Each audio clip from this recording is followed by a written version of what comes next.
Peggy 18.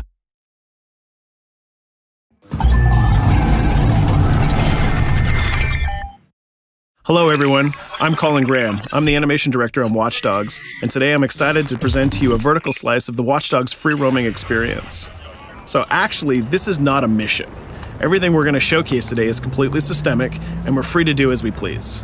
We start off in the wards, the low-income district of our interpretation of Chicago. When creating the world of Watch Dogs, we wanted to stay true to the city and give a unique flavor to each and every neighborhood, not only in terms of the architecture, but also in terms of the people that you'll encounter and what is happening in their day-to-day lives.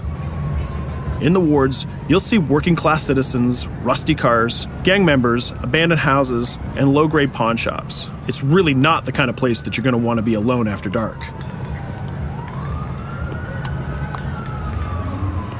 Nowadays, modern cities are increasingly managed by software, controlling traffic lights, electricity grids, and surveillance systems. In our version of Chicago, this management software is called CTOS, or the Central Operating System. The CTOS controls everything in the city, and it was created by the Bloom Corporation. Since the CTOS has been installed in Chicago, people get to work faster, the crime rate is dropped, and the communication networks are now more accessible and stable than they ever were before. It goes without saying that if everything is connected, somebody able to take over the system would be extremely powerful. At this point in the game, we don't have control over this district's CTOS system. The icons that you see over people's head mean that we cannot hack into their mobile devices at the moment. We need to find the CTOS control center, install a backdoor virus into the system to take control over all of the infrastructure in this district. There it is, the CTOS control center.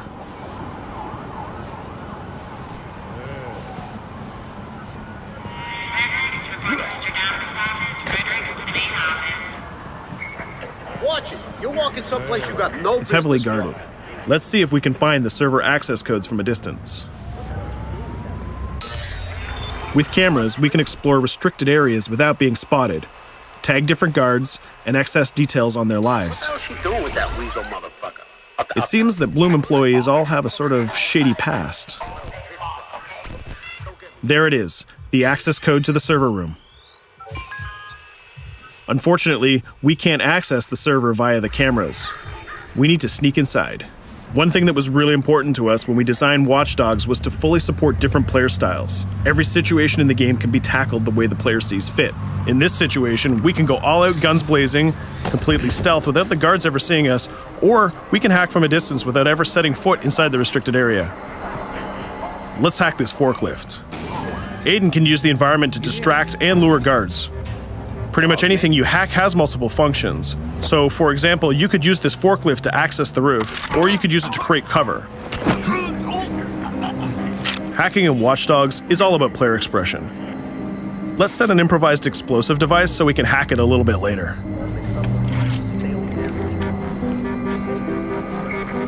You'll also notice Aiden's low-profile stance. This indicates when the guards are unaware of our presence. We'll try to reach the upper level of the building to see if we can gain a vantage point over our opponents. Everything in the environment can be hacked, so we're going to make some dynamic cover. That's how you spend a day off. Some quality meat. We'll use this forklift to lure the guard towards our IED that we set earlier. Let's see how this plan unfolds. You're working them on.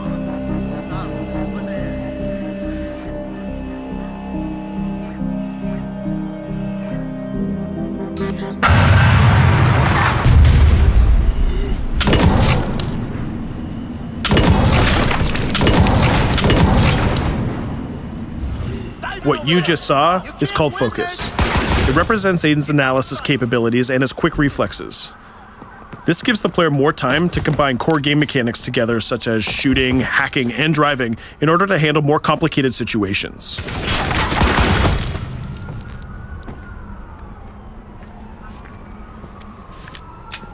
Now we can access that control room.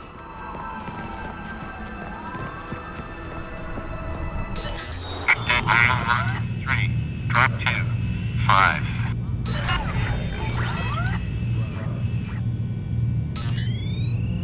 Now we'll be able to hack all of the devices connected to the CTOS within the districts. Thousands of cameras, traffic lights, the electricity grid, and most importantly, all of the citizen information profiles. We can also benefit from the Chicago Police Department Crime Prediction System, which uses facial and pattern recognition to spot potential criminals or potential victims. Since this is a pretty rough neighborhood, I'm pretty sure we're going to stumble on some suspected criminal activity pretty soon. And there it is. The system just pushed an alert of a potential crime. We can see the system trying to triangulate the location on our minimap. Take note, this isn't a mission. This can happen anywhere at any time. We've just spotted a potential victim.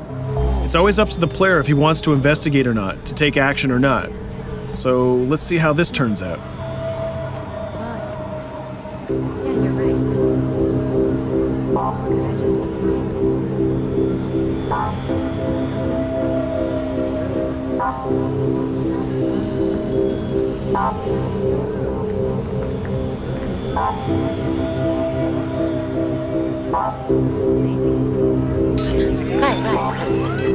You think you're leaving me? Huh?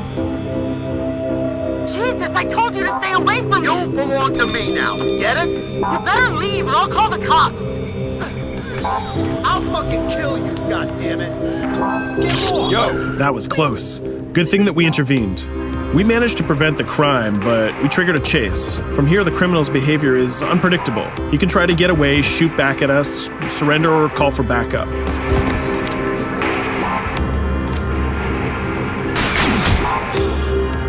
It seems like he decided to get away by car. Let's chase him down. In Watch Dogs, we have a wide variety of vehicles. Each one of them has their own unique properties and handling. Let's see how we can use the CTOS to our advantage to neutralize this criminal and leave the cops to deal with him later.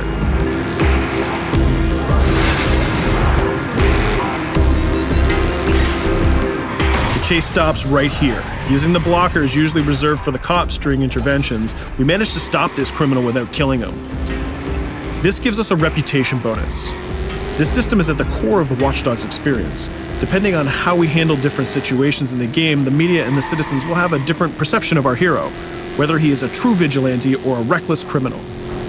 This will have repercussions throughout the game. Now, let's head for the Loop, the historical district of Chicago, where you're going to find the most iconic buildings in the city.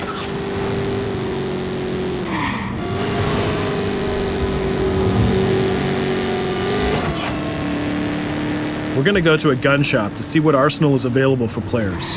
The economy is a big part of Watch Dogs. Players will be able to grow their arsenal with weapons and craft their tools in order to increase their power and their hacking abilities.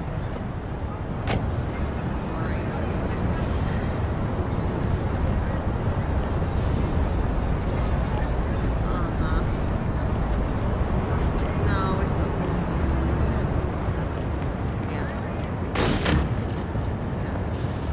You will find all of the weapons that you would expect in a traditional shooter. Pistols, assault rifles, guns, sniper rifles, and grenade launchers, just to name a few. A lot of bullets were fired in our last encounter with the CTOS guards. Let's stock up on some more ammo. Finding everything.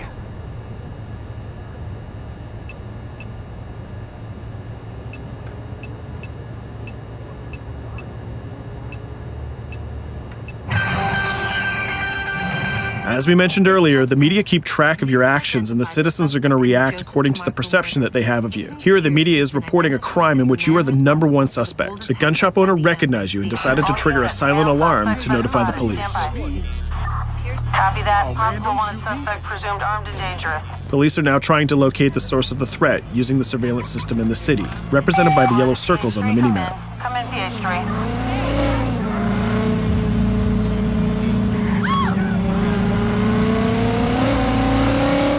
Aiden is able to stall their efforts by hacking into their communication systems while avoiding the scanning areas.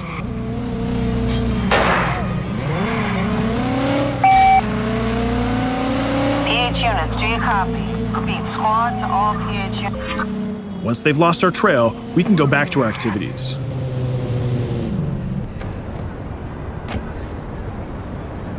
One thing that Bloom did to win over the population of Chicago with the CTOS project was to install free Wi-Fi hotspots throughout the city. Free Wi-Fi is cool, but not very safe with someone like Aiden Pierce around. Hacking into this box is going to give us access to every device that's connected to it. So let's see where that brings us.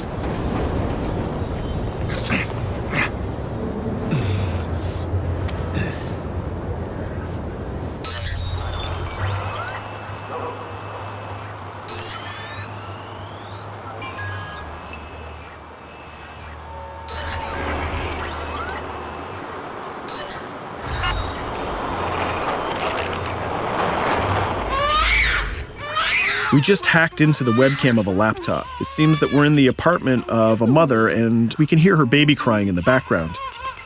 Her bank information is in her mobile phone sitting right there on the table in front of us. It's totally up to the player whether we decide to steal it or not. Of course, this won't affect our reputation because nobody can witness this action. Just like in real life, nothing is totally black or white, but rather many shades of gray.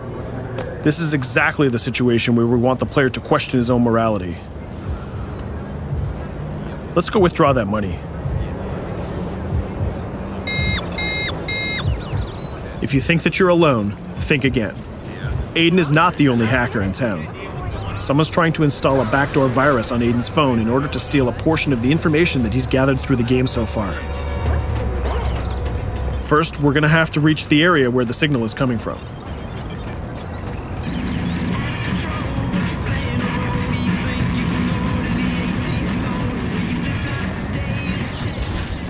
Using our profiler, we're going to try to identify the hacker before the installation finishes.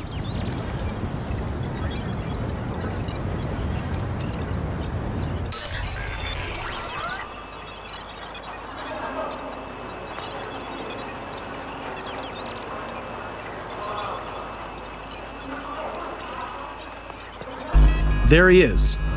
In Watch Dogs, things aren't always what they seem to be. This is actually another player that seamlessly came into our single-player experience. Let's not let him get away with this. We're going to teach this guy a lesson.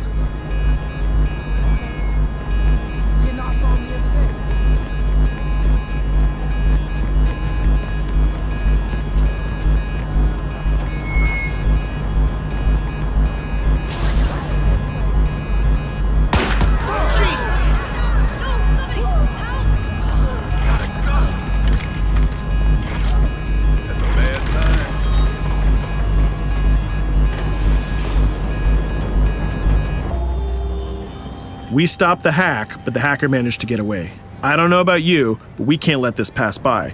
We need to retaliate. Using the grid, let's see if we can find that second player. There he is. Let's enter his game seamlessly.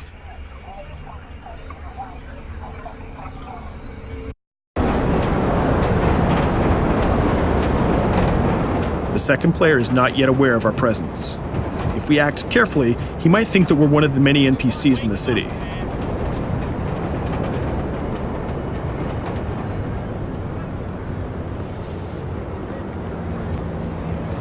What was that?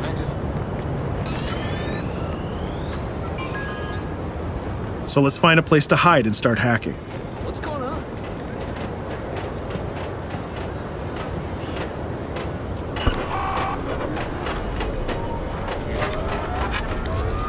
The second player has just been alerted that a breach has occurred on his phone. He's trying to find us using his profiler.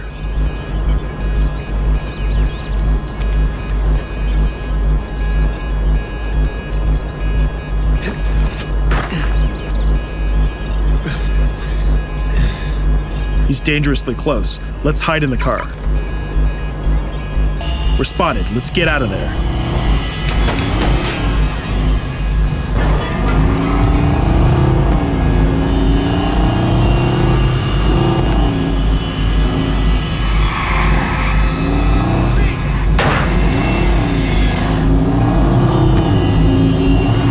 Let's set up an ambush right here. By dragging the other player back here into the alley, we make sure that no civilians get hurt during the firefight. We didn't succeed in hacking the second player, but we did get a little bit of revenge. So that's what we have time for today. We hope you enjoyed our quick gameplay session. Stay tuned for more about Watch Dogs.